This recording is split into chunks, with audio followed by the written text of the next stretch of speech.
Je m'appelle Marjorie Champagne, je suis la co-réalisatrice de ce documentaire web. Je suis une passionnée de culture et bien sûr de théâtre. Cette année, ça fait 50 ans que le Théâtre du Trident existe. Jusqu'à aujourd'hui, plus de 200 spectacles y ont été présentés. Je me souviens de la toute première fois où je suis allée au théâtre. Je me souviens pas de la pièce, mais il y avait comme un réchauffement où la personne, c'était un comédien qui disait « Tout le monde, on va frapper nos petits doigts ensemble pour faire comme une mini-pluie. » Puis on ajoutait des doigts pour faire un orage. C'est une grosse pluie battante. J'avais beaucoup aimé ça. Je trouvais qu'avec rien, on pouvait fabriquer quelque chose qui nous sollicite puis qui est comme magique. Comme quand on raconte des bonnes blagues ou quand on est en amour, quand on est avec des amis qu'on aime, le temps s'arrête et il y a une autre texture puis une autre qualité. Et que ça, c'était bien le fun. Au théâtre, le temps s'arrête, il y a de la magie dans l'air, comme le dit si bien Anne-Marie Olivier, l'actuelle directrice artistique du Trident. Anne-Marie Olivier, c'est pas la première femme à diriger le Trident. Je vous propose donc qu'on n'arrête pas le temps maintenant, mais bien et bien qu'on le remonte jusqu'en 1998 pour parler d'une grande dame, Marie-Thérèse Fortin.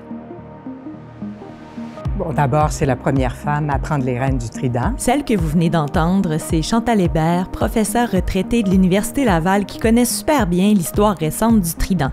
Quand j'étudiais à Laval, je ne l'ai pas eu comme enseignante, mais mes espions m'ont dit qu'elle était, et je cite, une grande humaine, que dans ses cours, elle dégageait une prestance incroyable, qu'elle était dotée d'une écoute généreuse, d'un sens de l'humour incomparable et d'une pertinence irréprochable.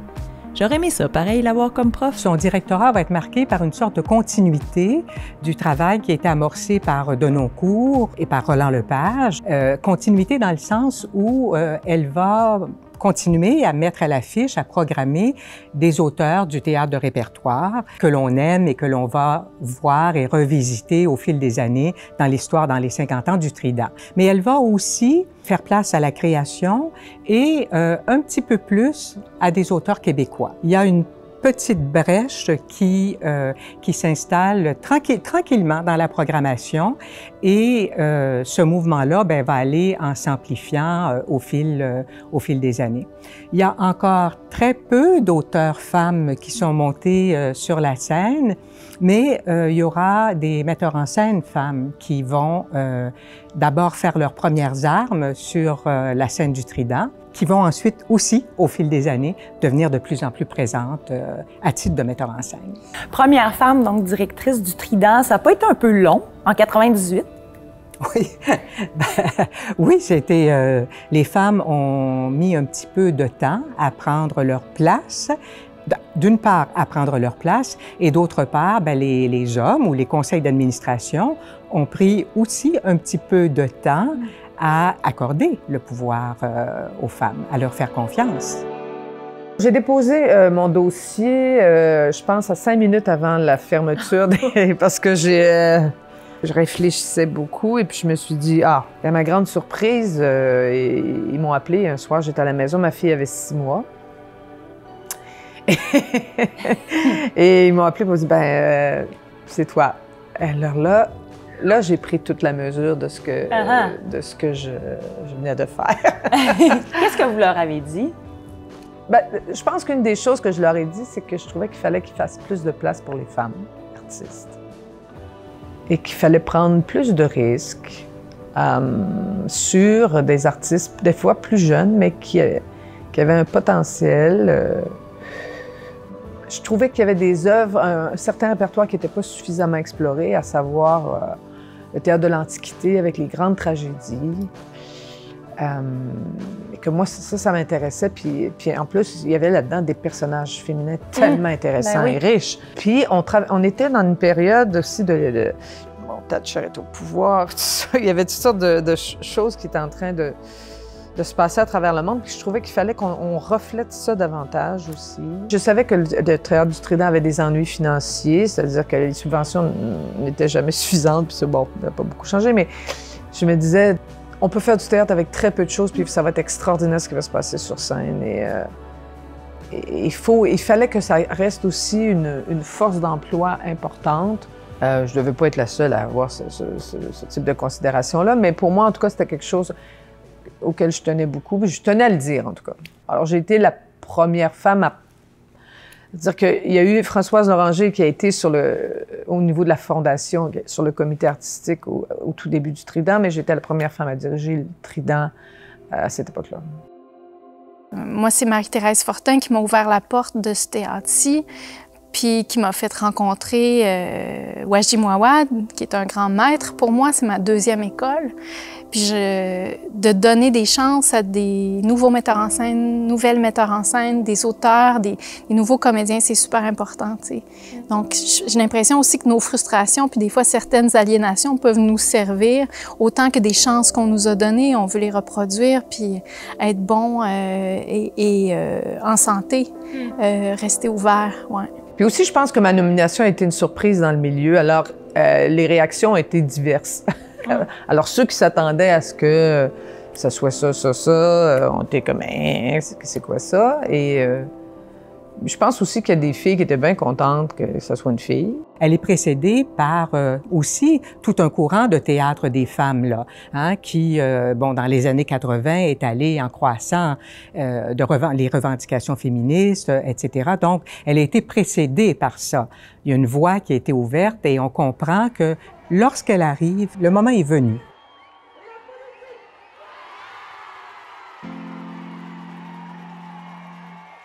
Je dois le dire que j'ai souvent trouvé qu'il y avait un biais différent parce que j'étais une femme.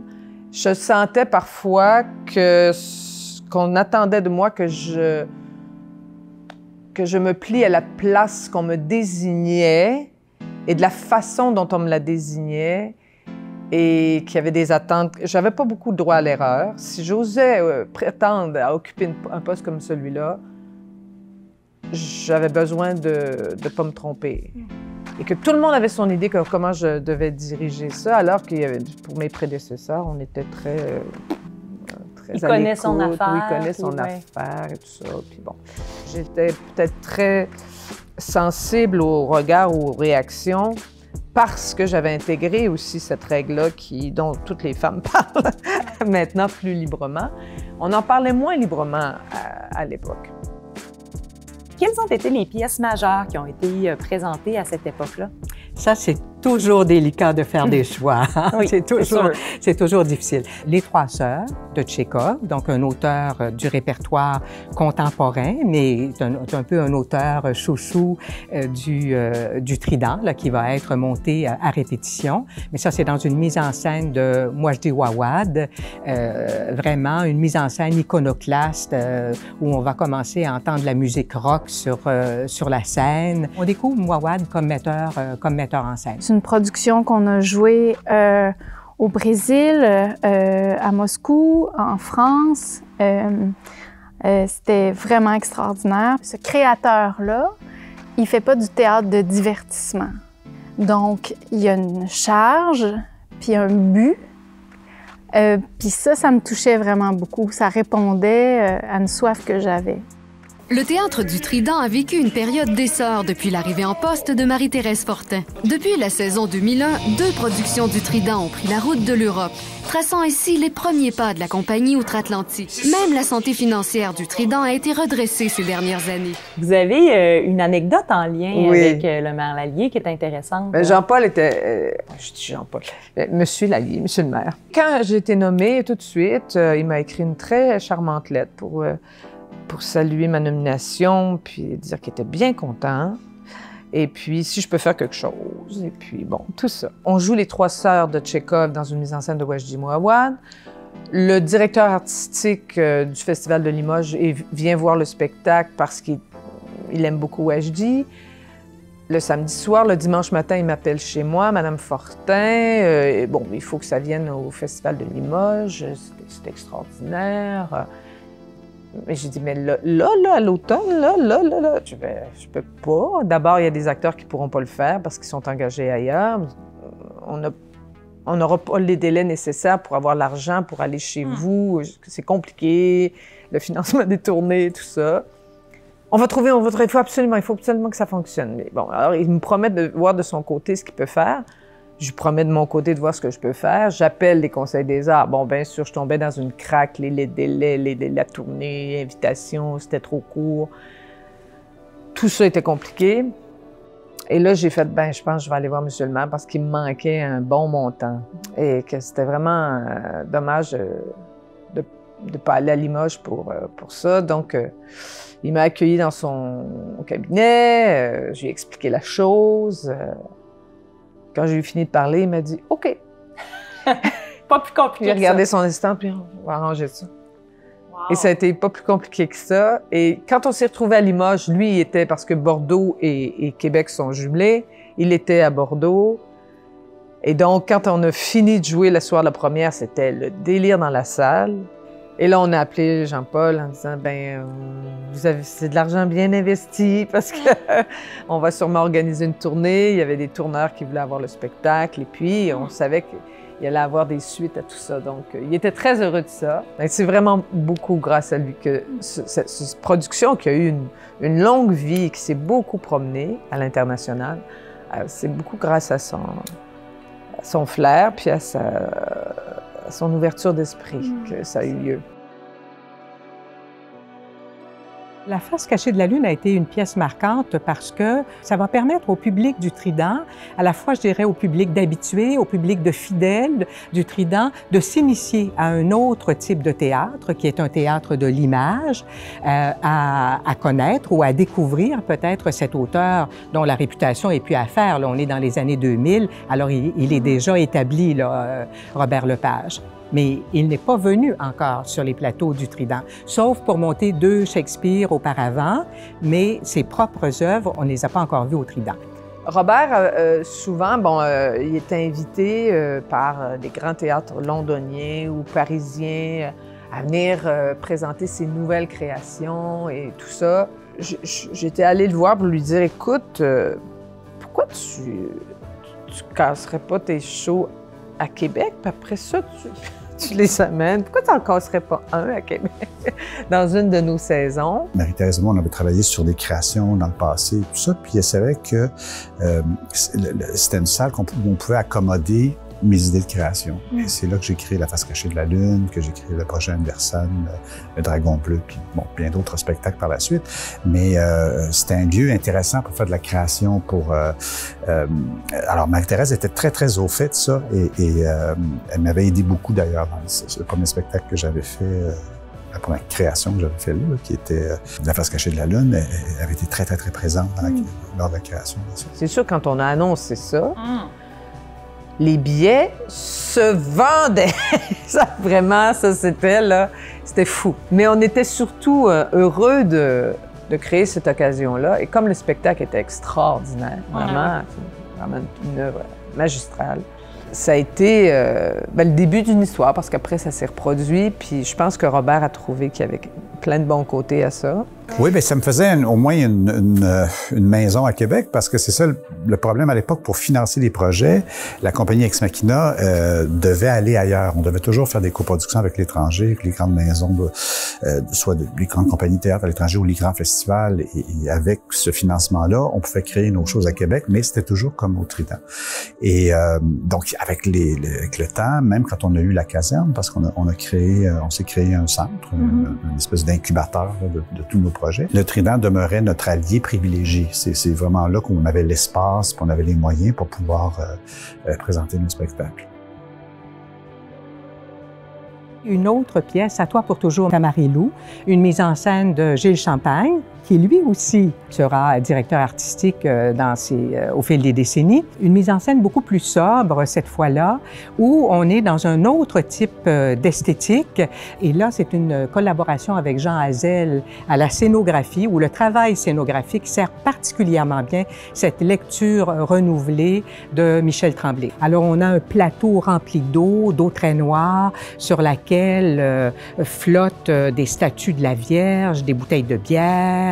On n'est pas du tout dans un univers réaliste, mais plutôt dans le subconscient, l'inconscient, les images des personnages. Donc, un tout autre type de mise en scène. De quelle façon est-ce que Marie-Thérèse Fortin a marqué le Trident ou son passage peut être qualifié de quelle façon? C'est un passage qui s'inscrit à la fois dans la continuité et dans le renouvellement. Dans la continuité parce qu'elle va continuer à mettre à l'affiche des œuvres du répertoire, des œuvres classiques et des œuvres plus contemporaines. On a parlé tantôt de Tchekhov. Elle fait une place à la création. Elle fait une place aux metteurs en scène femmes. Elle va permettre à des femmes de faire leur première mise en scène sur les planches du Trident. Alors ça, je pense que c'est un apport important de Marie-Thérèse Fortin. Ça a été pour moi une école incroyable, à toutes sortes de niveaux. Et j'ai beaucoup appris. Mais je me suis fait une bonne musculature. C'est bon, ça. Peut-être prendre de vos conseils après. Oui. Chose certaine, les choix artistiques de Marie-Thérèse Fortin au Trident auront permis au public d'ici et d'ailleurs de vivre des moments inoubliables au théâtre. C'est Gilles Champagne qui va succéder à Marie-Thérèse Fortin. Il sera à la direction du Trident pendant 9 saisons. Et je pense que son apport principal est vraiment celui de l'audace. De l'audace dans, je dirais, dans la découverte de certains auteurs et dans le traitement scénographique qu'il va faire de ces auteurs-là. Alors, je pense que, bon, d'abord, Gilles Champagne, c'est quelqu'un qui est formé en art visuel. Alors, ça n'est pas un comédien de formation, mais par contre, c'est quelqu'un qui a une expérience de la mise en scène, une longue expérience de la mise en scène avant son arrivée au Trident. Gilles Champagne va avoir un auteur fétiche qui est Daniel Danis. Alors, Daniel Danis, c'est un jeune auteur que l'on va découvrir à Québec dans des mises en scène de Gilles Champagne. C'est un auteur qui met en scène des personnages qui essaient de se comprendre, de se retrouver en quête d'identité, mais des identités troubles. Et cette quête identitaire, elle se fait beaucoup par un récit de la mémoire, des mémoires d'images du passé, de projections dans l'avenir. Donc, on est là dans des narrations décousues, dans un théâtre qui est plus introspectif, plus métaphorique, plus symbolique, plus difficile pour le spectateur. C'est pas accessible non. Tout le Alors, monde, plus difficile pour le spectateur. Ouais. Donc, je parle d'audace en ce sens-là. Mais il est particulièrement bien servi par Jean Hazel. Alors, là aussi, de très beaux plateaux esthétiquement intéressants qui permet ce traitement symbolique. Donc, aussi avec le langage de la lumière est particulièrement très fort dans ces mises en scène-là et dans ce travail scénographique-là. Alors, qu'est-ce que vous allez apporter justement du théâtre blanc au théâtre du Trident? Comme vous le disiez tout à l'heure, l'audace, oui. Je pense, la rigueur, des choix de textes d'auteurs qui n'ont jamais été montés à Québec, que le public de Québec n'a pas vu. Des coproductions, c'est sûr, avec Montréal, avec l'Europe. Tout est à développer. Puis une façon de voir les œuvres aujourd'hui. Une vision, je pense aussi. Shakespeare et Molière seront sûrement de la programmation, feront sûrement partie des programmations à venir, mais j'aurais envie qu'on les revisite sans en faire des relectures, c'est pas des faire jouer en pâte à roulettes, mais d'avoir une opinion sur une œuvre, de pourquoi on monte ça maintenant. Les pièces marquantes, je pense à Brecht et à l'Opéra de Katsu, qui est une mise en scène complètement déjantée de l'Opéra de Katsu. Et là, Gilles Champagne confie la mise en scène à Martin Genet, qui est un grand metteur en scène. Mais on a là vraiment des visions de metteurs en scène, des visions personnelles des œuvres qui sont revisitées. on s'en va vers l'hybridation, vers la rencontre d'autres arts. Et avec Bertolt Brecht et l'opéra de Katsu, Martin Genet va faire appel à Pupulus Mordicus, donc aux marionnettes, à l'orchestre d'homme orchestre, la musique sur scène. Alors, on est dans le carnavalesque, on est dans le burlesque, mais on est aussi dans cette dimension spectaculaire à quelque chose d'extrêmement séduisant qui permet de questionner la société. Quand on sort de la pièce, on dit oui, on s'est amusé, mais il y a une critique sociale très forte sur le pouvoir, sur la corruption, sur les manigances que l'on retrouve dans cette œuvre-là. Gilles Champagne a aussi permis à plusieurs metteurs en scène de Québec d'être présents sur la scène. On pense à Michel Nadeau, Patrick Sautier. Bon, ils vont être nombreux là, à signer des mises en scène. Le théâtre, en plus de nous divertir, nous fait réfléchir, comme l'a mentionné Chantal Hébert. Le théâtre, comme toute autre forme d'art, c'est un révélateur de ce qui nous turlupine, ce qui nous chicote l'esprit à une époque donnée en tant qu'individu, mais aussi en tant que société. Ça, c'est moi qui le dis. Puis ce qui me fascine le plus, c'est que les artistes ont cette sensibilité de nous faire voir les choses clairement, souvent à l'avance. Dans les années 70, les artistes s'intéressaient beaucoup à l'identité nationale. 40 ans plus tard, en 2010, de quoi parle-t-on sur les planches?